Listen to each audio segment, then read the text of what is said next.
Bharatiya Janata party నుంచి మొట్టమొదటిసారిగా తన భుజస్కంధాలపై వేసుకొని భారతీయ జనతా పార్టీ నుంచి అమరావతి ఉద్యమానికి మద్దతు పలికినటువంటి నేత, అలాగే ఏదైతే అమరావతి ఉద్యమానికి మద్దతు తెలిపినందుకు బహిష్కరింపబడ్డారో ఇప్పటికీ ఆయన అదే స్టాండ్స్ మీద ఉన్నటువంటి నేతగా, హిందూ మహాసభ స్టేట్ ప్రెసిడెంట్గా ఉన్నటువంటి వెలగపూడి గోపాలకృష్ణ గారితో మనం ఉన్నాం. ఆయన అడిగి ఆయన అంతరంగాన్ని తెలుసుకుందాం. ఇప్పటి వరకు ఉన్నటువంటి అమరావతి ఉద్యమానికి ఎలాంటి మద్దతు ఉంది, జరగబోయే పరిణామాల మీద ఆయన విశ్లేషణ తెలుసుకుందాం. పెరుగుతుంది కాబట్టి హైదరాబాద్ లాగా మా అసెట్ బ్యాంక్ పెరుగుతుందని వాళ్ళు వచ్చి అట్రాక్ట్ అయ్యి కొనటానికి కానీ ఒక హైప్ క్రియేట్ చేయటం వల్ల అట్రాక్ట్ అయినమాట వాస్తవం. అయితే అంత ఎక్కువ మోతాదులో చేయటం వల్ల కూడా ఇవాళ అది ఒక జలస్ క్రియేట్ అయింది. అది ఒక కమ్యూనిటీకి సంబంధించిందని, లేకపోతే ఎక్కువ మోతాదులో కొంత పార్టీ వర్గాలే, పార్టీ నాయకులే ఒక వేరే వాళ్ళ పేరున బినామీ పేర్లు కొన్నారని ఒక అనుమానాలు ప్రజల్లో రేకెత్తినాయి. అది వాస్తవం అవాస్తవం అనేది భగవంతుడు తెలియాలి. అదొకటి. రెండోది, ల్యాండ్ రైతులు ఇచ్చినప్పుడు హైప్ క్రియేట్ చేస్తే కొంతవరకు వాళ్ళకి బెనిఫిట్ వస్తుంది కాబట్టి, వాళ్ళు త్యాగం చేస్తారు కాబట్టి వాళ్ళు అర్హులు కూడా, ఆ ప్రతిఫలం పొందడానికి అర్హులు. ఎక్కడా లేదే పరిశ్రమ పెడతానంటే ప్రభుత్వాలు ఇంకెక్కడన్నా అనౌన్స్ చేస్తే దాని చుట్టుపక్కల కొనుక్కుంటారు. అది కాన్స్టిట్యూషనల్ ఫండమెంటల్ రైట్, దాన్ని ఎవడో కాదంటానికి వీలు లేదు. అది రియల్ ఎస్టేట్ కింద లేకపోతే రియాలిటీ కింద రియల్టర్స్ పెరుగుతున్నారని అంటే అది అవివేకం. హైదరాబాద్ చుట్టూ ఎంతమంది రియల్టర్స్ లేరు? రాయలసీమ నుంచి ఎంతమంది వెళ్ళా, కోస్టల్ జిల్లా నుంచి ఎంతమంది వెళ్ళా, నార్త్ నుంచి ఎంతమంది రాలేదు? అది ఒక మహానగరంగా పెంచేశారు కదా, ఒక సైబరాబాద్ కట్టేశారు కదా, మూడో పట్టణం. సికింద్రాబాద్ హైదరాబాద్ సైబరాబాద్ అయిపోయింది కదా, ఇంకా ఎక్స్పాన్షన్ ఇప్పుడు చేస్తున్నారు కదా ఎవరు? తెలంగాణ ప్రభుత్వం. ఆ తెలంగాణ ప్రభుత్వం హైదరాబాదు, సైబరాబాదు, సికింద్రాబాదు ఆ పట్టణ విస్తరణ మీద వచ్చే కంపెనీలు వచ్చే ఆదాయం మీదే మిగిలిన జిల్లాలు బహుళ సార్థక ప్రాజెక్టుల్ని వాళ్ళు చేసిన అప్పులు తీర్చుకోవడానికి ప్రయత్నం చేస్తున్నారు కదా. అదే పందాన్ని కూడా ఇక్కడ కూడా ఎన్నుకోవటం జరిగింది. మన దురదృష్టం ఇక్కడున్న రాజకీయ పార్టీలకి తెలివి ఎక్కువ, మనుషులకి తెలివి ఎక్కువ. వీళ్ళకి ఎవరి పని వాళ్ళు చేసుకొని ఎవరి జీవనం వాళ్ళు సాగిస్తూ, ఎవరి యొక్క వృత్తిపరంగా వాళ్ళు జీవనం సాగిస్తూ రాష్ట్ర అభివృద్ధికి అందరం తలో చేద్దామనే ఆలోచన తక్కువ. కుర్చీ నుంచి వాడిని లాగేసి నేను కూర్చోవాలి. డెమోక్రటిక్ పార్టీలో ఎన్నుకున్న తర్వాత తెల్లారి మళ్ళీ ముఖ్యమంత్రి అయిన తర్వాత మళ్ళీ ఆయన ఎమ్మటే లాగేసి నేను కూర్చోవాలి. ఆదుర్ద ఎక్కువ. ఇది తెలివిగల ప్రాంతం కదా. ఎందుకంటే కృష్ణా గోదావరి నీళ్లు తాగి, పెన్నా నీళ్లు తాగి, అలాగే వంశధార ఈ ప్రాజెక్టులు నీళ్లు తాగి వీళ్ళకి తెలివి ఎక్కువైపోయింది. తెలంగాణ లాగా ఒక విధమైన ఆ నిభాయింపు శక్తి లేదు ఇక్కడ. నేను తెలంగాణలో 30 సంవత్సరాలు ఉన్నాను. 30 సంవత్సరాలు అక్కడ ఆశ్రమంకి వచ్చి నష్టపోయి ఇక్కడికి వస్తే సన్ ఆఫ్ ది సాయిల్ కింద ఇక్కడ నష్టపోవడం జరిగింది. అనుభవపూర్వకంగా చెప్తున్నాను. ఎవరిని కదిలిచ్చినా కానీ అమెరికా దాకా రాజకీయం మాట్లాడతారు. ఇంటి ముందు వాకిలి ముందు శుభ్రత ఉండదు.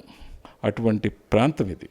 కాబట్టి ఈ పరిస్థితుల్లో అమరావతి రైతు దగా మోసం కాకూడదనే ఉద్దేశంతో భారతీయ జనతా పార్టీలో ఇంత ఇంపార్టెంట్గా ఆ పార్టీ బాగుండాలని, పార్టీ ఎదగాలని, తెలుగుదేశంతో పాటు ధీటుగా ఉండాలని కోరుకున్న వ్యక్తుల్లో అతి కొద్ది మందిలో నేను కూడా ఒక్కనే. కాబట్టి వెళ్ళి జేఏసీ వాళ్ళు పిలిచిన మేరకు కానీ, రైతులు పిలిచిన మేరకు కానీ ఉద్యమంలాగా పాల్గొని వాళ్ళకి సపోర్ట్ చేయడం జరిగింది. అది కొంతమంది భారతీయ జనతా పార్టీ నాయకులకి నచ్చలేదు. ఒక కాన్స్పిరసీ క్రియేట్ చేశారు, సస్పెన్షన్ వేటేశారు. I'm not going to lose anything personally, because I am happiest person. I have seen enough politics with several leaders in top level. I have that IQ levels. I have that maturity level. So I am not at all worried. అయితే ఒక హిందూ మహాసభ, అఖిల భారత హిందూ మహాసభ ఢిల్లీ నుంచి పెద్దలు మాట్లాడిన తర్వాత accept చేయండి sir, ఇది మీరు ఖాళీగా ఉంటారు కదా, కొంత సేవ చేయడానికి పనికి వస్తుంటే ఐ సెడ్ ఫైన్. అది చేయటం జరిగింది. ఈ పరిస్థితుల్లో నిన్న 365 రోజులు కంప్లీట్ అయ్యి 366 రోజున ఫంక్షన్ చేయటం జరిగింది. ఎవరైతే జేఏసీని స్థాపించి అక్కడ ఉన్న జేఏసీలో కొంతమంది మెంబర్స్ ఎక్కువ రియల్ ఎస్టేట్ వాళ్ళే ఉన్నారు. ఎందుకుంటారు? వాళ్ళు కూడా ఆర్థికంగా నలిగిపోయారు కదా. ఆ మెంబర్స్ అందరూ కలిసి ఉంటారు కదా. వాళ్ళందరూ మరి పొలిటికల్ పార్టీగా ఎవరు లీడ్ తీసుకోవాలి? ఏదో పొలిటికల్ పార్టీకి ఎఫిలియేట్ అవ్వాల్సిందే కదా. నేనేం చెప్పానంటే వాళ్ళకి అన్ని పార్టీలను ఎఫిలేట్ చేసుకోండి, అన్ని పార్టీలను ఓన్ చేసుకోండి అనేప్పటికీ తెలుగుదేశం కొంచెం మొదటి నుంచి కార్యకర్తలు కానీ ఆ నాయకుడు కొంచెం ఎక్కువ హుషారు. చంద్రబాబు గారికి కొంత ఆయనకి ఎక్కువ స్పీడ్గా ఉంటాడు. ఎందుకంటే ప్రతిపక్షమే కాదు, ఆయనకి ఏంటంటే మొదటి నుంచి ఆయన బ్రాటప్ అది 40 సంవత్సరాల రాజకీయాల్లో కొంచెం పబ్లిసిటీ కానీ, లేకపోతే ఓన్ చేసుకోవటం కానీ, లేకపోతే సమస్యను ఆయన సృష్టించుకుంటాడు, సమస్యను సాల్వ్ చేసిన ఆయన చేసుకుంటాడు. అది ఆయన టైప్ ఆఫ్ పాలిటిక్స్, మనం ఏం కాదనలేం కదా, అది ఆయన పార్టీ, ఆయన ఇష్టం. కాబట్టి ఆయన ముందుకెళ్ళిపోయి కూర్చొని వాడితో పాటు కూర్చోవటంలో ఇప్పుడున్న ప్రభుత్వం ఏం చేసింది, అయ్యో ఇంకేముంది, ఇది చంద్రబాబు దీన్ని ఓడిపోయి కూడా లబ్ధి పొందుతున్నాడనే ఉద్దేశంతో ఈ ఉన్న ప్రభుత్వం ఎక్కువ దృష్టి పెట్టింది దాని మీద. దృష్టి పెట్టి ఏ విధంగా అయినా సరే జేఏసీని కానీ రైతులను కానీ తెలుగుదేశం వీళ్ళు ఓన్ చేసుకుంటున్నారని ఇబ్బంది పెట్టాలనే ఆలోచనతో చేశారు. బీజేపీ ఏం చేసింది, ఎలక్షన్ ముందు చంద్రబాబు గారు మేము విడిపోయి మాటల యుద్ధం వరకు వెళ్ళి అనరాని మాటలు రెండు పక్కల ఎక్స్చేంజ్ అవ్వటంలో, అది ప్రధానమంత్రి స్థాయి వరకు వెళ్ళిపోవటంలో కొంత అది ఉద్రిక్తులకి దారితీసింది. అమిత్ షా గారు ఎప్పుడైతే తిరుపతి వచ్చారో ఆ రోజున అడ్డుకోకుని ఉండకపోతే అది తగ్గేది, ఆ వేడి తగ్గేది. ఎందుకంటే అది అడ్డుకోవడం కూడా కరెక్ట్ కాదు. ఆయన ఒక హోంమంత్రి, ఆయన అప్పటికే హోంమంత్రి అనుకుంటా కదా, ఒక జాతీయ పార్టీ అధ్యక్షుడి స్థానంలో వచ్చినప్పుడు ప్రోటోకాల్ మెయింటైన్ చేసి ఆయన్ని గౌరవప్రదంగా పంపించి తెలుగుదేశం కార్యకర్తలు అడావడి చేయకుండా, ప్రభుత్వంలో తెలుగుదేశం ఉంది చేస్తుంటే అంత మనస్పర్ధలు పెరిగే కావు. అది నా పర్సనల్ అభిప్రాయం, నేను దాని గురించి కామెంట్ చేయలేను. బట్ మనస్పర్ధలు పెరగటానికి అవకాశం ఉండేది కాదు. కానీ బయట ప్రపంచానికి మాత్రం స్పెషల్ స్టేటస్కి సంబంధించి మాత్రమే భారతీయ జనతా పార్టీ తెలుగుదేశం పార్టీలు విభేదించుకొని ఒకరికొకరు దూరం అయ్యారని చెప్పి ఒక ఇది ఉంది చర్చ. అది కరెక్ట్ కాదంటారా సార్? సార్ ఒకటండి, స్పెషల్ స్టేటస్ అంశం మీకు ఇద్దరు కలిస్తేనే కదా ఒప్పుకున్నారు, దాన్ని స్పెషల్ ప్యాకేజ్ చేశారు. తెలుగుదేశం ఆ రోజునే కనుక లేదండి మాకు కుదరదు, మాకు ఇబ్బంది ఉంది, మీకు ఇబ్బంది అవుతుంది, ప్రజలకు మనం ఆ రోజు నమ్మించాము, ఏదేమైనా స్పెషల్ స్టేటస్గానే ఉంచండి అని కనుక తెలుగుదేశం పట్టుబట్టున్నట్టయితే అప్పుడు ఏం జరిగేదో ఎలా చెప్పగలుగుతాం రాజకీయాల్లో? ఆ రాజకీయ నిర్ణయంలో ఏదన్నా నష్టం వచ్చినా కష్టం వచ్చినా భారతీయ జనతా పార్టీ మోసి ఉండేది కదా, వాళ్ళకి ఆపాదించే పని కదా. మరి వీళ్ళు కూడా కాంప్రమైజ్ అయ్యారంటే దాంట్లో ఏదో ప్యాకేజే బెటర్ అని చెప్పేసి ఆలోచించి ఉండాలి కదా. చంద్రబాబు నాయుడు గారు ఇంత సుదీర్ఘ రాజకీయ అనుభవం ఉన్న వ్యక్తి, నాకు తెలిసి 94లో రామారావు గారి దగ్గర నుంచి గవర్నమెంట్ టేక్ ఓవర్ చేసుకున్నప్పుడు ఖాళీ ఖజానా ఉంది. నేనే ఒక 250 మెగావాట్కి అప్పుడు వృత్తిపరంగా సీలేర్ పవర్ ప్లాంట్ స్ట్రెంథన్ చేసేటప్పుడు యాంకర్ బ్లాక్స్ 1,60,00,000 పెట్టుబడి పెడితే రూపాయి ఇవ్వలేకపోయారు. మేము చాలా రోజులాగి వడ్డీలు నష్టపోయి తీసుకున్నాం, కానీ 250 మెగావాట్ పవర్ ఇచ్చాం రాష్ట్ర ప్రభుత్వానికి. దానివల్ల సర్వైవ్ అయింది. అంటే అంత దీనావస్థలో ఉన్నదే మన ఆర్థిక పరిస్థితి. అంత పరిస్థితిని లిక్కర్ బ్యాన్ ఉంది కదా అప్పుడు. ఎన్టీ రామారావు గారు ఎలక్షన్ మేనిఫెస్టోలో లిక్కర్ని తీసేసాడు కదా, మద్యపాన నిషేధం ఉంది కదా. ఆ మద్యపాన నిషేధాన్ని మళ్ళీ ఒక ఇన్కమ్ సోర్స్ క్రియేట్ చేయడానికి, రాష్ట్ర ఖజానా నింపడానికి దాన్ని లిఫ్ట్ చేసాడు కదా చంద్రబాబు గారు. అప్పుడు ఏం చేశారు ఆయన తెలుసా? చంద్రబాబు గారు ప్రజల్లో స్లోగా ఇంజెక్ట్ చేశాడు. మద్యపాన నిషేధాన్ని రీఇంట్రడ్యూస్ చేసేటప్పుడు పక్క రాష్ట్రాల నుంచి వస్తుంది, చీప్ లిక్కర్ వస్తుంది, దీనివల్ల ఆరోగ్యానికి హాని కలుగుతుంది, దొంగసారా కాస్తున్నారు, ఈ మాఫియా పెరిగిపోయింది. అలా ఒక విధమైన ఒక మైండ్ థెరపీ లాగా జనాల్లో ముందు చొచ్చింపజేశాడు. మరి స్పెషల్ స్టేటస్ని స్పెషల్ ప్యాకేజ్ కింద కన్వర్ట్ చేసేటప్పుడు ఎందుకు చేయలేకపోయాడు? చేసి ఉండాలి, తొందరపడ్డారు. మాలాంటి వాళ్ళు కూడా మేము చెప్పగలిగింది చెప్పాం, అది వింటారా వినరా అనేది వాళ్ళు సీనియర్స్ కాబట్టి మా అలాంటి వాళ్ళ గురించి వాళ్ళు వినిపించుకోకపోవచ్చు కదా. అదే అడుగుతున్నా సార్, భాగస్వామ్య పార్టీగా ఉన్నారు, ఇంత రాజకీయ అనుభవం ఉంది అంటే మీరు చెప్పిన సూచనలు కూడా పరిగణలోకి తీసుకోలేకపోయారంటారా అప్పుడు ప్రభుత్వం, రాష్ట్ర ప్రభుత్వ పెద్దలు? అసలు స్పెషల్ స్టేటస్ అనౌన్స్ చేసేటప్పుడే భారతీయ జనతా పార్టీ పెద్దలకి పేర్లు చెప్పను కానీ, సెంట్రల్ పార్టీలో కానీ ముఖ్య నాయకులు కానీ నేను చెప్పాను, ఇది వర్కౌట్ అవ్వదు, మీరు ఇవ్వలేరు, ఫెయిల్ అవుతారు, మీరు తెర మీదకి తీసుకురండి అని, రావద్దని. కానీ కాంగ్రెస్ పెట్టిన ఒక ఆశ ఉందో చూసారా, ఆశలో బీజేపీ కూడా పడిపోయింది పార్లమెంట్లో బిల్ పాస్ చేసేటప్పుడు. నేను చెప్తున్నాను, ఆ రోజు కాంగ్రెస్ స్పెషల్ స్టేటస్ అని పెట్టినప్పుడు ఆ చట్టం సరిగ్గా చేసి ఏ విధంగా చేస్తారని చెప్పేసి అవసరమైతే పార్లమెంటుని కొన్ని రోజులు నడిపి, ఒక 10 రోజులు 5 రోజులు ఇంకొద్ది 2 రోజులు నడిపి రాత్రింబగళ్ళు కూర్చొని ఆర్థిక నిపుణులతో అలాగే గవర్నెన్స్లో ఉన్న వాళ్ళతో పెద్దలందరితో కూడా చర్చించి ఆ యాక్ట్ని కనుక ఆ అంశాన్ని కనుక సరిగ్గా రూపొందించినట్టయితే ఇవాళ ఈ పరిస్థితి ఉండేది కాదు. అదేవిధంగా ముంపు మండలాలు కలపడంలో కూడా కాంగ్రెస్ ఆ రోజు చేయలే, బీజేపీ చేసింది. ఆ క్రెడిట్ బీజేపీకి వెళ్ళాలి. ఇంకొకటి క్యాపిటల్ ఇష్యూ కూడా పలానా చోటే క్యాపిటల్ ఇంత ల్యాండ్ ఎక్విజిషన్ కానీ వాలంటరీ స్కీమ్లో కానీ లేకపోతే ల్యాండ్ పూలింగ్లో కానీ చెయ్యాలి. ఈ కృష్ణా జిల్లాలో, గుంటూరు జిల్లాలో, లేకపోతే వెస్ట్ గోదావరిలో, లేకపోతే వైజాగ్లో, లేకపోతే రాయలసీమలో అని చెప్పాలి అని చెప్పున్నట్టయితే ఇంత గందరగోళాన్ని ఉండేది కాదు. శ్రీకృష్ణ కమిటీ అవసరం లేదు. మళ్ళీ క్యాపిటల్ కట్టడానికి, దాన్ని పరిశీలించడానికి ఏ టైప్ ఆఫ్ కట్టాలి, ఎట్లా కట్టాలి, ఇన్ఫ్రాస్ట్రక్చర్ స్టడీ రిపోర్ట్కి మళ్ళీ నారాయణ కమిటీ అక్కర్లేదు. అలాగే అపోజిషన్ లీడర్ మాట్లాడిన తర్వాత 30,000 ఎకరాలు కావాలని ఆయన ఎందుకు అన్నారో, మరి ఆ రోజున ఆయనకి ఏ బుద్ధి పుట్టిందో, మళ్ళీ ఇవాళ మాట ఎందుకు మారుస్తున్నారో తెలియదు. ఇందా మాట మార్చడానికి నేను చెప్పాను కదా ఇంతకుముందు, ఈ అంశాలే కారణం. ఈ కులం యొక్క ప్రాతినిధ్యం ఎక్కువైపోయి ఇక్కడ వాళ్ళందరూ బలపడిపోతారని, వీళ్ళు ఆర్థికంగా బలపడిపోతే ఒక శాస్త్రం ఉండేది, మీకు చెప్పొచ్చో లేదో తెలియదు కానీ మాకు కొణిజేటి రోసి గారు ఉండేవాళ్ళు. నాకు కొంచెం పర్సనల్గా ఒక రంగా గారి వల్ల కొంచెం ఫ్రెండ్షిప్ ఉంది. ఆయన ఒకటి అనేవారు మమ్మల్ని, మా గోపాలకృష్ణ ప్రసాద్ ఆయన కొంచెం విట్టిగా మాట్లాడేవారు కదా, పంచపక్ష పరిమాణాలు కాంగ్రెసు అన్నీ చేసి వడ్డించి పెట్టిన ఆ రుచి ఆహా అని అనరు. అదే తెలుగుదేశం గరుడు కట్టిన కార్యకర్తలాగా వంటింటి వెనకెళ్ళి 2 ఇడ్లీ తినొస్తే గొడ్డు కారం వేసి పెట్టినా ఆహా అంటాడు, అంత రుచిగా ఉందంటాడు అనేది ఒక సూక్తి చెప్పేవాడు అనమాట. అది సరదాగా అనమాట. సో కాబట్టి ఈ రోజున ఈ పరిస్థితికి ఇటువంటి మనకున్న పానిక్ సిచ్యువేషన్ క్రియేట్ అవ్వటానికి అందరూ భాగస్వాములే. ఏ ఒక్క పార్టీని కూడా మొత్తం నిందించలేము, ఒక్క పార్టీ కూడా మొత్తం సహాయం చేసింది లేకపోతే భుజాన్ని వేసుకుంది ఆంధ్ర రాష్ట్రానికి న్యాయం చేసిందని చెప్పలేము. It's a peculiar situation.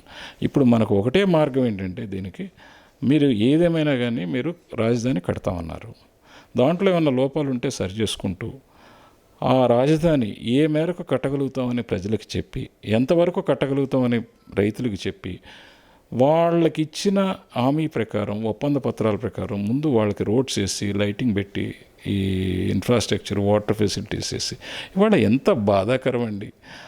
అంత పైపులు, అంత ఇన్ఫ్రాస్ట్రక్చరు, అంత మెటీరియలు, అంత మ్యాన్ పవరు అక్కడ పడేసిన తర్వాత అవన్నీ రస్ట్ అయిపోయి, తుప్పు పట్టిపోయి, నిరుపయోగంగా పడిపోయి, వేసిన రోడ్లు, డ్రైన్స్లో మొక్కలు, అది ఎంత అవుతుందండి?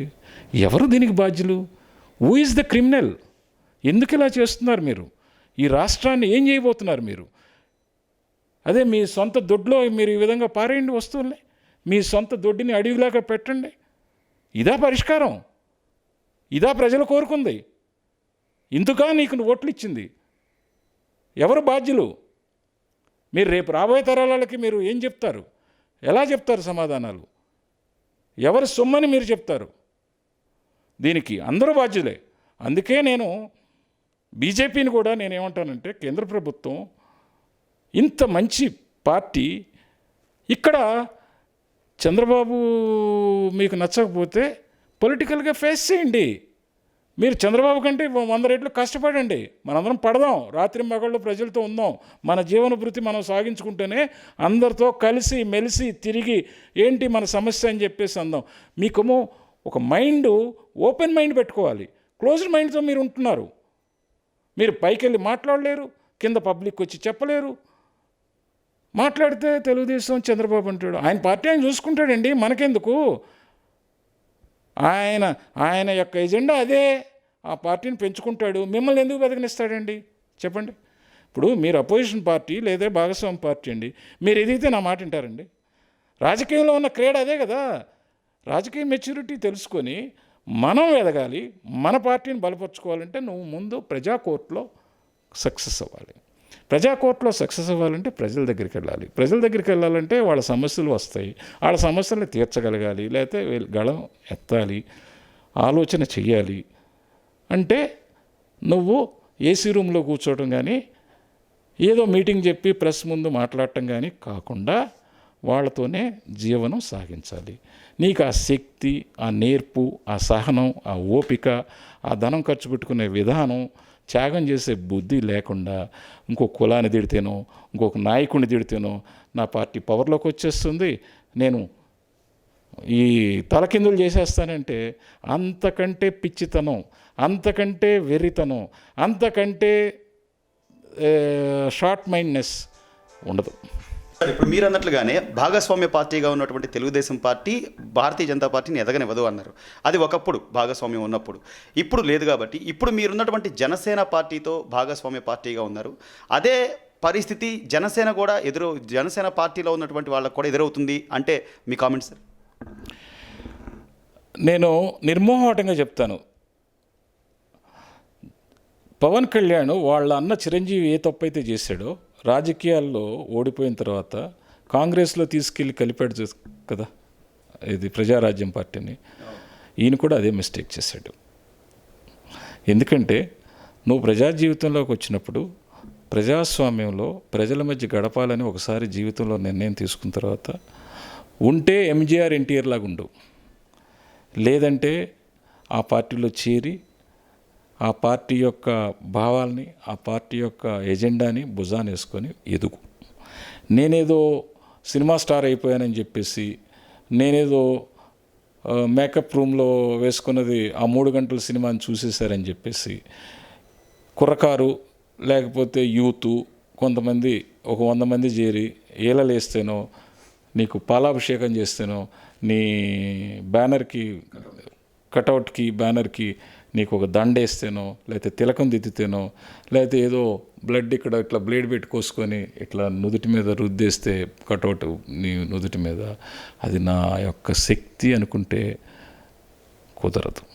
సినిమా యాక్టర్లో జమున గారు పోటీ చేశారు, ఆవిడ ఎంపీ అయింది కదా, కృష్ణ గారు వచ్చారు కదా, అలాగే జయప్రద వచ్చింది కదా.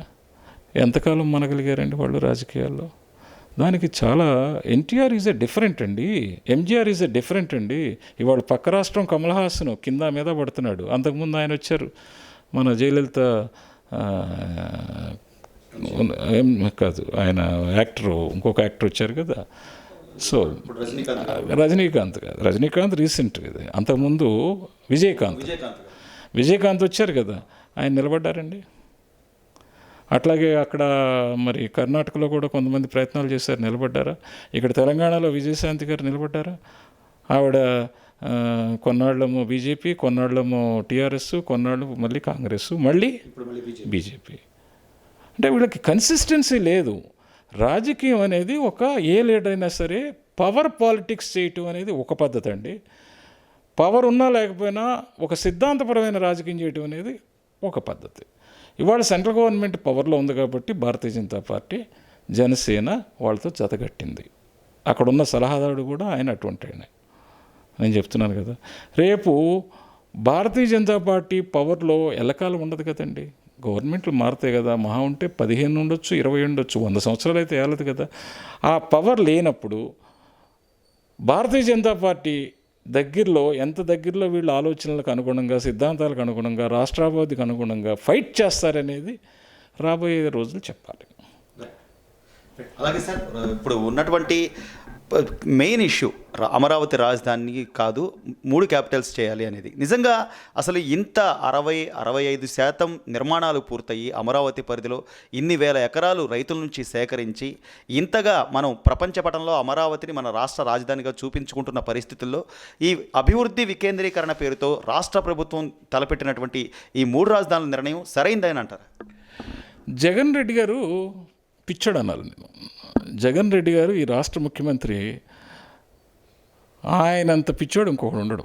ఎందుకంటే నాకు వయసులో తక్కువడు కాబట్టి నేను ఈ మాట అంటున్నాను. అనకూడదు, ప్రోటోకాల్ ప్రకారం ఒక ముఖ్యమంత్రిని ఆ మాట అంటాం వివేకం కాదు, సంస్కారం కాదు. కానీ బహుశా నా తమ్ముడు వయసు కాబట్టి నేను అనటానికి వెనుకాడట్లేదు. ఎందుకంటే ఇంత మ్యాండేటరీ నీకు ఇస్తే ఉన్నదాన్ని డిస్టర్బ్ చేయకుండా నువ్వు ఇచ్చిన అలివి కానీ తలకి ఎత్తుకోలేని బరువుని ఫ్రీ డిస్ట్రిబ్యూషను బడ్జెట్ సహకరించని నీకు అసలు నువ్వు మేనిఫెస్టోలో పెడితే నేను ఎట్టి పరిస్థితుల్లో తప్పను, నా తండ్రి కంటే ఎక్కువ ప్రూవ్ చేసుకుంటాను అన్న వ్యక్తివి నీకు వచ్చే రెవెన్యూ ఎంత, నీకు వచ్చే ఇన్కమ్ షేర్ ఏంటి, నీకు అడ్మినిస్ట్రేషన్ ఎక్స్పెండిచర్ ఎంత, నాన్ బడ్జెట్ ఎక్స్పెండిచర్ ఎంత, బడ్జెట్లో ప్రొవిజన్స్ పెట్టేది ఎంత, ఏ రంగానికి ఎంత ప్రాధాన్యత ఇవ్వాలి, లాంగ్ రన్ ప్లాన్ ఏంటి, అట్లాగే షార్ట్ టర్మ్ ఎక్స్పెండిచర్ ఏంటి, లాంగ్ టర్మ్ ఎక్స్పెండిచర్ ఏంటి,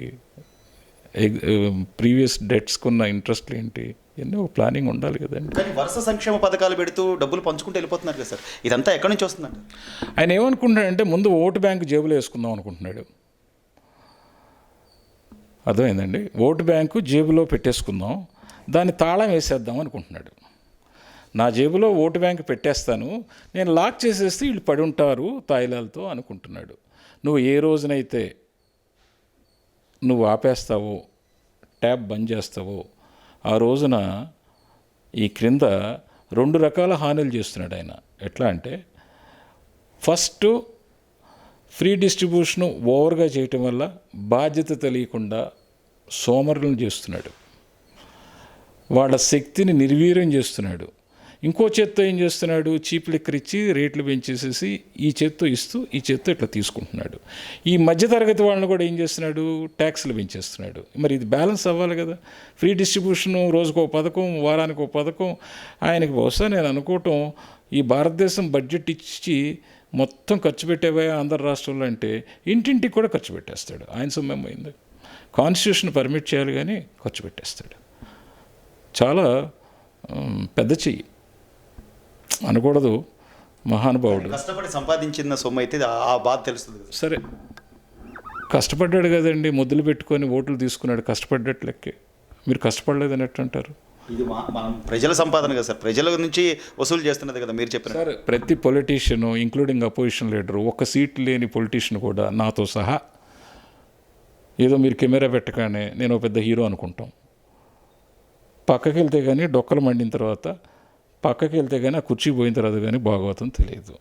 అందరూ ఏమనుకుంటారంటే, అసలు ఈ దౌర్భాగ్యం ఏంటంటే, మనకున్న దౌర్భాగ్యం ప్రజాస్వామ్యంలో పెద్ద జబ్బు ఏంటంటే, ఒక తెల్ల చొక్కా, ఒక కారు, మంచి కారు అప్పు చేసైనా సరే, లేకపోతే ఎదురువాడి జేబు కొట్టైనా సరే, ఒక 4 కారులో వేసుకోగానే, ఒక పార్టీ మీటింగ్కి వెళ్ళగానే ఏమనుకుంటారంటే, అసలు నేను ఒక గొప్ప దైవ సంభూతుడిని, రాజకీయాల్లో నా అంత గొప్పవాళ్ళు లేడు, వీళ్ళందరూ నా చుట్టూ చేరారని ఆ సైకలాజికల్ ఫోబియా ఉంది చూసారండి, అదే దీనంతటికి కారణం. నిన్నే అమరావతి నేను మీటింగ్ చూశాను, నేను వాట్సాప్లో కూడా పెట్టాను జేఏసీ నాయకులకి.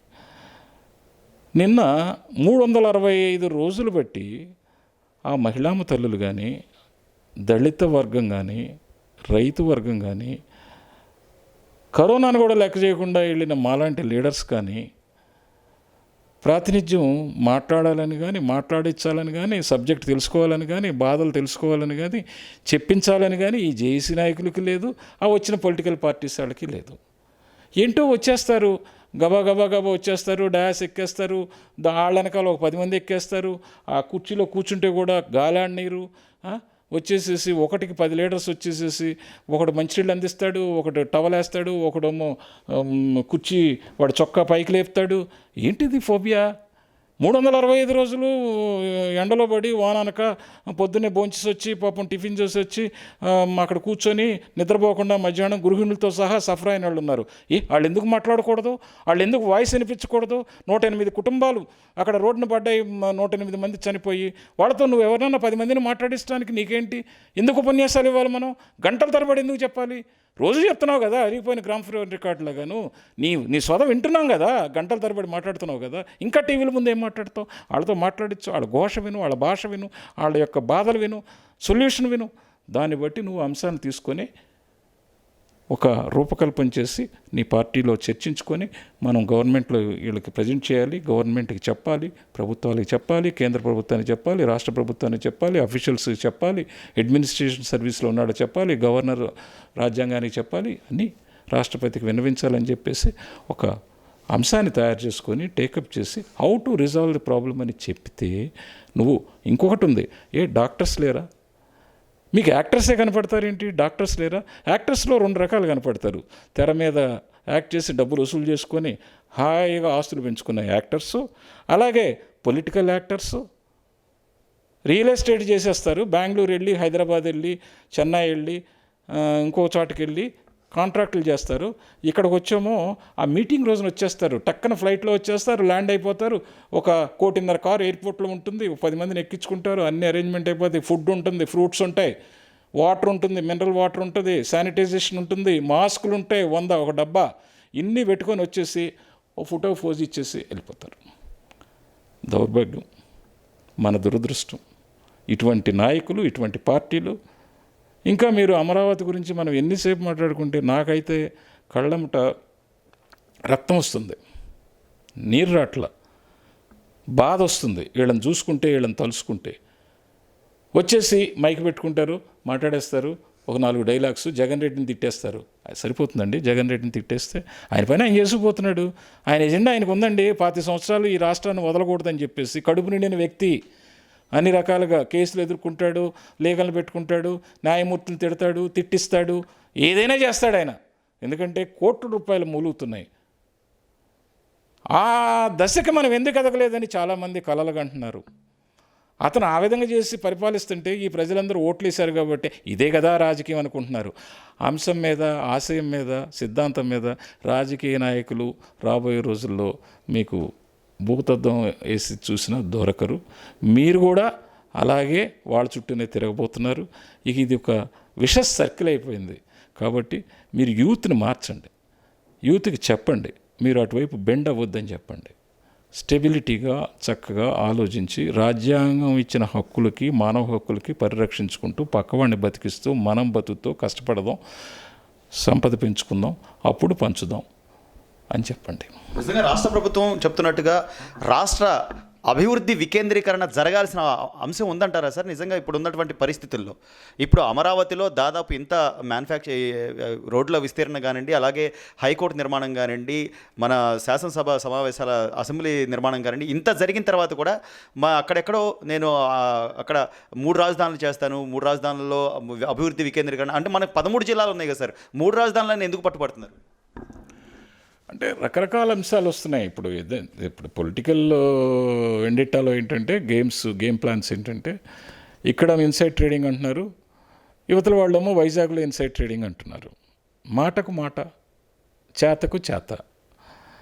నేను చెప్పాను కదా, కుల ప్రభావం ఉందని చెప్పేసి ఈ కొన్ని 100 సంవత్సరాలు బట్టి ఒక కులం, నీ కులంతో సహా, ఇప్పుడున్న అధికార పార్టీ కులంతో సహా, ముఖ్యమంత్రి కులంతో సహా, నీరు పళ్ళ మెరుగు, నిజము దేవుడెరుగు అన్నట్టుగా నీరు ఎక్కడికి వెళ్ళినా, నదీ ప్రవాహాలు ఎక్కడున్నా కానీ ఈ కులానికి ఒక జబ్బు ఉంది, కమ్మ కులానికి. వాళ్ళు వెళ్ళి పొలాలు కొనేసేసి కష్టపడి పండించి 10 మందికి అన్నం పెట్టి 10 మందికి ఇచ్చేసి చేస్తారు, పరిశ్రమ పెడతారు.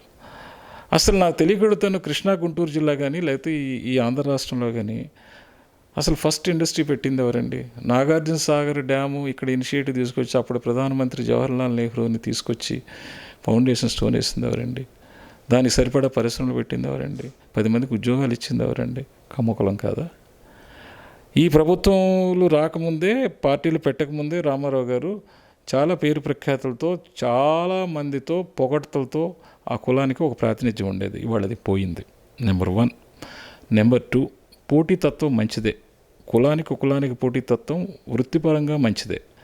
కానీ రాజకీయ పరంగా జేబులు కొట్టేసే వంతంలో పోటీతత్వం అనేది కరెక్ట్ కాదు. అది సమాజానికి మంచి చేయటంలో పోటీతత్వం మంచిదే, కానీ సమాజాన్ని దోచుకోవటంలో పోటీతత్వం కరెక్ట్ కాదు. ప్రజలు ఈ రెండింటి మధ్యలో ఏది మంచి ఏది చెడు నిర్ణయించుకోలేక కన్ఫ్యూజింగ్ స్టేజ్లో ఏమయ్యారంటే, ఖర్చులు పెరిగి పిల్లలు భౌతిక సుఖాలకు అలవాటు పడి వాడిని కష్టపెట్టకూడదని చెప్పేసి ప్రతివాడు భౌతిక సుఖానికి అలవాటు పడిపోయి ఏం చేశారంటే, డబ్బు కావాలి, ఆ డబ్బుని ఏదో విధంగా గవర్నమెంట్ దగ్గర తీసుకుంటే ఇంకా మంచిది కదా, కష్టపడాల్సిన పని లేదు కదా అని చెప్పేసి దానికి ఆఫ్ చేసుకున్నారు. మ్యాండేటరీ ఎక్కువ ఇచ్చేశారు. పోటీతత్వం దేంట్లో ఉందంటే ఫ్రీ డిస్ట్రిబ్యూషన్లో. పోటీతత్వం దేంట్లో ఉండాలి అంటే ఇన్ఫ్రాస్ట్రక్చర్ పెంచడంలో, భావితరాలకు ఫౌండేషన్ వేయటంలో, అభివృద్ధిని ఆకాంక్షించడంలో, సంపదని పెంచడంలో, పెంచిన సంపదని 10 మందికి పంచడంలో పోటీతత్వం ఉండాలి. అది రివర్స్లో వర్కౌట్ అవుతుంది. కాబట్టి ఆ భగవంతుడు, ఆ ప్రకృతి ఎప్పుడు సెట్ చేస్తామో మన చేతుల్లో లేదు. కానీ ఈ రోజున పాలిటిక్స్ చూసినట్లయితే ప్రతిపక్షం, అధికార పక్షం, నువ్వు అదేంటే నువ్వు ఇది అని చెప్పి ఒకరికొకరు కనీసం వయసుకు విలువ ఇవ్వకుండా, గత రాష్ట్ర ముఖ్యమంత్రి అనేటువంటి ఒక గౌరవం కూడా లేకుండా ఇలా ప్రెస్ మీట్లు పెట్టుకుని మరీ ఒకరిని ఒకరు తిట్టుకోవడాన్ని ఎలా చూడాలంటారు సార్? అంటే దీనివల్ల ఇప్పుడున్నటువంటి యువతకు కానివ్వండి, లేకపోతే రాష్ట్ర ప్రజలకు కానీ ఎలాంటి మెసేజ్ ఇచ్చే పరిస్థితులు ఉన్నాయంటారు? ఎస్పెషల్లీ మంత్రిగా ఉన్నటువంటి కొడాలి నాని గారి వ్యాఖ్యలు కూడా.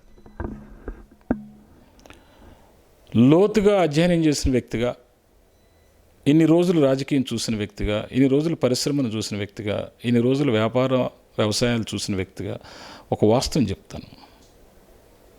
ఒక్కొక్కళ్ళది ఒక్కొక్క పంద. కొంతమంది పెద్దరికాన్ని, మంచి నాయకుల్ని స్లో పాయిజన్ ఇచ్చి చంపేస్తారు షార్ట్ బెనిఫిట్స్ కోసం. మంచివాళ్ళని కూడా చంపేస్తారు. ఎందుకంటే ఇద్దరు మంచివాళ్ళ పక్కనుంటే చెడ్డవాడి పరిపాలన దక్షుడు అనిపించుకోడు. ఆ మంచివాడిని చూపిస్తారు. ఆ మంచివాడిని చూస్తే వీడికి జలస్సు. అది ఒక టైప్ ఆఫ్ కిల్లింగ్, మంచిని చంపాలంటే. రెండోది ఏంటంటే మంచివాడిని అటాక్ చేసి నువ్వు దొంగ, నువ్వు అటువంటి వాడు, నువ్వు ఇటువంటి వాడు అని అంటే సైకలాజికల్గా ఒక 100 సార్లు చెప్తే ఇది నిజమే అనుకుంటారు.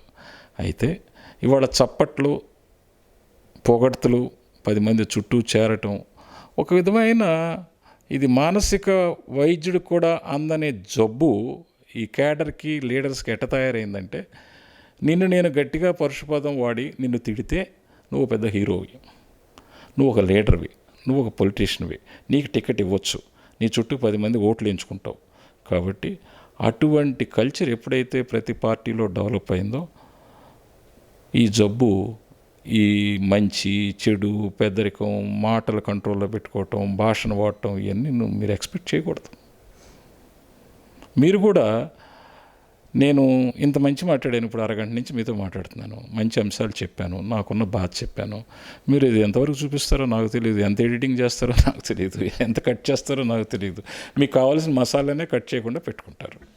కానీ సార్, ఇప్పుడున్నటువంటి పరిస్థితుల్లో మీరు ఒక భారతీయ జనతా పార్టీ నేతగా గతంలో అమరావతిని మీ భుజాన ఎత్తుకున్నారు, అమరావతి ఉద్యమ రైతుల్లో వాళ్ళ నిజాయితీని చూశానని చెప్తున్నారు. మరి అలాంటి మిమ్మల్ని భారతీయ జనతా పార్టీ ఎందుకు వెలేసింది?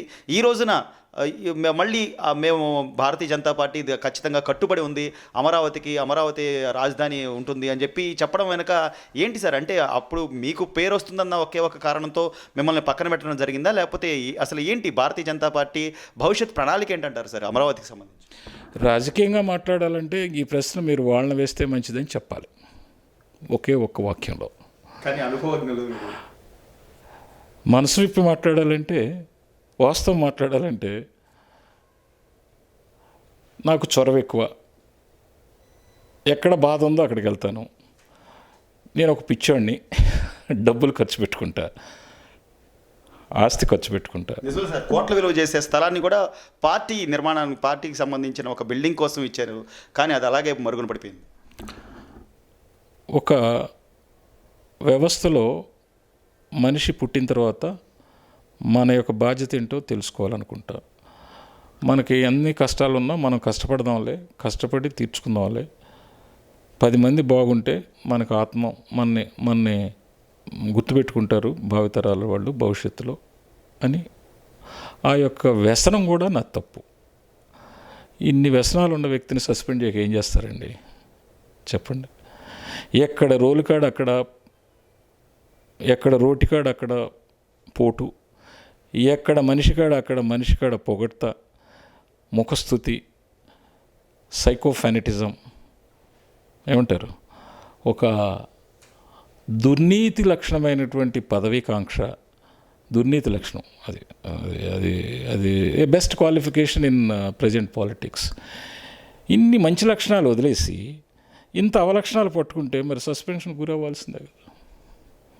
నిజాయితీగా మాట్లాడితే వాళ్ళు ఎందుకు ఉంచుతారు సార్? నాకు తెలుసు, నేను నిజాయితీగా మాట్లాడాను, పార్టీని ఏమనలేదు, బాధపడ్డాను, సస్పెండ్ చేస్తారని తెలుసు నాకు. దానికి రెడీ అయ్యే నేను ప్రజల్లోకి వెళ్ళాను. కానీ ఇప్పుడు మీ వాదనతోనే వాళ్ళు ఏకీభవిస్తున్న పరిస్థితి కదా సార్, దాన్ని ఎలా చూడాలంటారు? ఎందుకని అంత ఇది భగవత్ నిర్ణయం. అంటే నిజాయితీ ఉంది కాబట్టి దానిలో అంటారు. మంచి ఉంది కదా, వాళ్ళు ఏకీభవించినా ప్రభుత్వం ఏకీభవించాలిగా. వాళ్ళు ప్రభుత్వం వేరు పార్టీ వేరు అంటున్నారు. ఒక అదృష్టం ఏంటంటే సోమవీర్రాజు లాంటి ఒక అనుభవశాలి మహానుభావుడు మోడీ గారిని కూడా నేను మోడీ ప్రతినిధిగా అన్నాడు. ఆయనకి చట్టం తెలుసో తెలియదు, క్యాబినెట్లో పెట్టలేదు, మార్చడానికి వీల్లేదని చెప్పేసి గత ప్రభుత్వం ఇచ్చిన క్యాబినెట్ అప్రూవల్స్ని కానీ పార్లమెంట్లో చేసినట్టుని కానీ దానికి ఒక మెసేజ్ ఇవ్వలేదు, కనీసం హోమ్ మినిస్టర్తో అవ్వలేదు. మా పెద్దలు శాస్త్రి గారు వీళ్ళందరూ చక్రపాణి మహారాజు వాళ్ళు ట్రై చేస్తున్నారు. ప్రైమ్ మినిస్టర్ కూడా లెటర్ రాశారు. వాళ్ళు ఇవాళ మిశ్రా గారిని కలుస్తారు. తప్పకుండా మేమైతే మా వంతు ప్రయత్నం, మాకు పబ్లిసిటీ అక్కర్లేదు.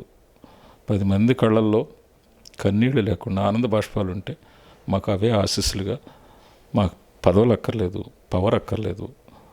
చెట్టు కింద కూర్చైనా సరే భోంచేసి సేవ చేయడానికి మేము సిద్ధపడ్డాం. కానీ ఈ రోజున అమరావతి రైతుల పక్షాన నిలిచి వాళ్ళ ఆవేదన పక్షాన నిలిచినటువంటి గోపాలకృష్ణ గారు అవసరం లేదు పార్టీకి, కానీ పార్టీకి ఆయన ఇచ్చిన స్థలం మాత్రం కావాలంటారా సార్? అది వాళ్ళ అంటే ఒకటి వాళ్ళు ఇస్తానన్నా నేను తీసుకోను వెనక్కి. అలా అంత పెద్ద మాట మనం భారతీయ జనతా పార్టీ మీద, అంత పెద్ద పార్టీ మీద యోధులు ఉన్న పార్టీ అది. ఇప్పుడు అద్వానీ గారికి నేను మెసేజ్ పెట్టాను, ఫోన్ చేశాను. అట్లాగే కాదు, ఆయన ఈ మధ్య ఆయన పుట్టినరోజు సందర్భంగా ఆ పెద్ద మనిషి ఏం చేశారు, ఒక వాయిస్ రికార్డ్ వినిపించి ఆయన వీడియో రికార్డ్ చేసి పిఎస్తో ఫోన్ చేయించి మళ్ళీ నాకు పంపించారు. అటువంటి డిసిప్లిన్ గల నాయకులు ఉన్నారు కదా ఆ పార్టీలో. వాళ్ళు ఒక సోమవీర్రాజునో లేకపోతే ఇంకొకరినో మనం ఎందుకు పోల్చుకోవాలి? వీళ్ళెవరండి? వీళ్ళు పవర్ ఉంటే ఉంటారు, లేకపోతే లేదు. వీళ్ళేదో మేము 40 సంవత్సరాలు బట్టి ఉన్నాము పార్టీలో అంటారు. వీళ్ళు చేసిన సేవ ఎంత? ఇంతవరకు మహానుభావులు ఒక కౌన్సిలర్గా గెలవలేరు, ఒక 10 మంది మీ చుట్టూ లేరు. ఇంపోర్ట్ అయ్యి కులం పేరుతో, కక్షల పేరుతో ఇంకో నాయకుడి మీద చాడీలు చెప్పి మేము పొడి చేస్తాం, లేకపోతే మేము దున్నేస్తాం, ప్రభుత్వంలో తెచ్చేస్తాం అని చెప్పి ప్రజల్లోకి వెళ్లకుండా గట్టిగా 10 గంటలు పనిచేస్తే ప్రజల్లో కరోనా టైంలో భయపడిపోయి ఎక్కడో వెళ్ళి హైదరాబాద్ స్టార్ హోటల్స్లో వీళ్ళు రెస్ట్ తీసుకున్న వీళ్ళ నాయకులు, వీళ్ళ ప్రజల మధ్యకు వచ్చేది, వీళ్ళ ప్రజాసేవలో ఉండేది. కాలమే నిర్ణయిస్తుంది. నాకు ఎంత మనోధైర్యం అంటే నా బాధ్యతలన్నీ తీర్చుకొని నా మొత్తం సర్వస్వం నేను కరిగిపోయినా సరే రేపు జూన్ 1 కనుక నా జూన్ 1 పుట్టినరోజు నాకు క్లారిటీ రాకపోతే 64 సంవత్సరాలు నిండుతాయి. నేను ఇండెఫినెట్ హంగర్ స్ట్రైక్ కూర్చోబోతున్నాను, అనౌన్స్ చేస్తాను రేపు జూన్ 1కి. అయితే నాకేదన్నా అయినా నా కుటుంబం కానీ నన్ను నమ్మిన వ్యక్తులు ఇబ్బంది పడకూడదని I'm offloading my responsibilities. So I'm taking that time, breathing time. మీ మాటలో వన్ వర్డ్లో అమరావతి భవిష్యత్తు గురించి చెప్పమంటే? అమరావతి అమరాజ్యమై వెలుగుతుంది. I'm able to see, visualize and dream and I can expect or I am able to see in front of my eyes. అమరావతిలో ప్రజలు, ఆంధ్ర రాష్ట్ర ప్రజలు అదే రాజధానిగా కంటిన్యూ అవుతారు. ఏ ప్రాంతం వాళ్ళకి అసంతృప్తి ఉండదు. ఆ అమరలింగేశ్వర స్వామి వాళ్ళని చల్లగా చూసుకుంటాడు. ఈ దుర్మార్గులైనటువంటి, ఈ కక్షపూరితమైనటువంటి, ఈ కుట్ర పన్నే నాయకులందరినీ ఏదో రకంగా ఆయనే వాళ్ళకి పనిష్మెంట్ ఇస్తాడు. సిద్ధాంతపరమైన రాజకీయాలకు మాత్రమే నేను నిలబడతాను తప్ప చిల్లర రాజకీయాలు నాకు చేత కాదు. అలాగే అమరావతి ప్రజలు ఏమాత్రం ఆందోళన చెందాల్సిన పని లేదు. అమరావతి ఖచ్చితంగా అజరామరమై వెలుగొందుతుంది అని గోపాలకృష్ణ గారు తన మాటల్లో చెప్తున్న పరిస్థితి.